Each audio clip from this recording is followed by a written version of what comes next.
Good evening and welcome to the Channel Studios here in London with your international news around the world in 5. Belarus's main opposition figure Svetlana Tikhanovskaya has called for an end to violence against protesters, while urging more rallies this weekend. Freed detainees have given details of beatings during days in custody that Amnesty International said suggested widespread torture. Belarus's Deputy Interior Minister has pledged to release all protesters. At least 2 demonstrators have died and thousands more detained in a crackdown following President Alexander Lukashenko's contested re-election. It comes as opposition candidate Svetlana Tikhanovskaya asked supporters to sign an online form demanding a recount of last Sunday's presidential election. Kept it out for 102 days. New Zealand's Prime Minister Jacinda Ardern has announced a 12-day extension of the country's COVID-19 restrictions after a cluster of cases grew to 29. New Zealand has had success containing coronavirus and went 102 days without a community transmission. In keeping with our precautionary approach and New Zealand's philosophy of going hard and going early, today Cabinet has agreed to maintain our current settings for an additional 12 days, bringing us to a full 2 weeks in total. Our current expectation is that by this time, the perimeter of the cluster will be identified, will be isolated, and we can move to level 2 in Auckland with confidence. The United Arab Emirates has become the first Gulf Arab country to reach a deal on normalizing relations with Israel.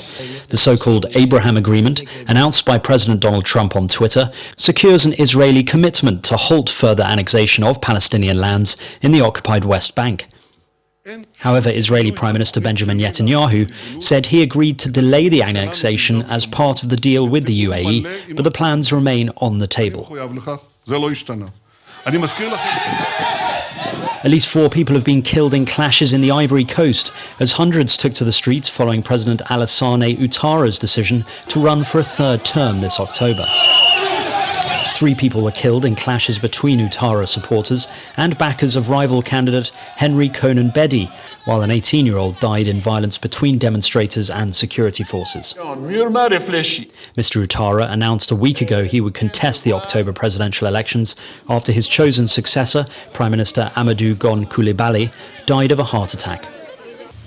Militants have attacked a police team in India's Kashmir region, killing 2 officers and wounding 1 despite tight security in the disputed Muslim-majority region. It comes as Pakistan celebrates its 74th Independence Day, with President Arif Alvi using an address to express solidarity with the people of Indian Kashmir and criticise India for its actions in the region. Thousands of South Korean doctors and trainees have protested outside Parliament against government plans to increase the number of medical students by 4,000 over the next 10 years. The government argues this is to be better prepared for public health crises like the coronavirus pandemic, but the Korean Medical Association says funds should instead be used to integrate the underpaid trainees already at work. The Afghan government has begun releasing the last Taliban prisoners from a final batch of 400, whom the militants wanted to be freed before they agreed to start peace negotiations. The government agreed on Sunday to release 400 prisoners after consulting a Grand Assembly of Elders and other community leaders. A total of 80 insurgents have been released so far, but the government in Kabul did not say when the remaining 320 would be set free.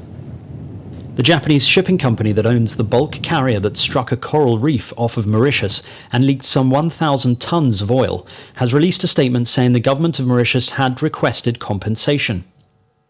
The statement also apologises to the country's people and states that the firm is ready to respond to any damages in accordance with applicable law. It also said that the cause of the incident was still not known and would be fully investigated. And finally, researchers at a laboratory in San Diego in the United States are hoping to make any visit to the beach environmentally friendly by developing a formula for biodegradable flip-flops. So most polymers that are available today come from... Mike Burkhart, professor of chemistry and biochemistry at the University of San Diego, has developed a polymer from algae which will naturally decompose. Flip-flops are popular around the world and therefore make up a significant portion of discarded plastics polluting oceans and seas. But Professor Burkhardt hopes his algae-based footwear will change all of that. And that's your international news around the world in 5. Now back to the Channel studios in Lagos.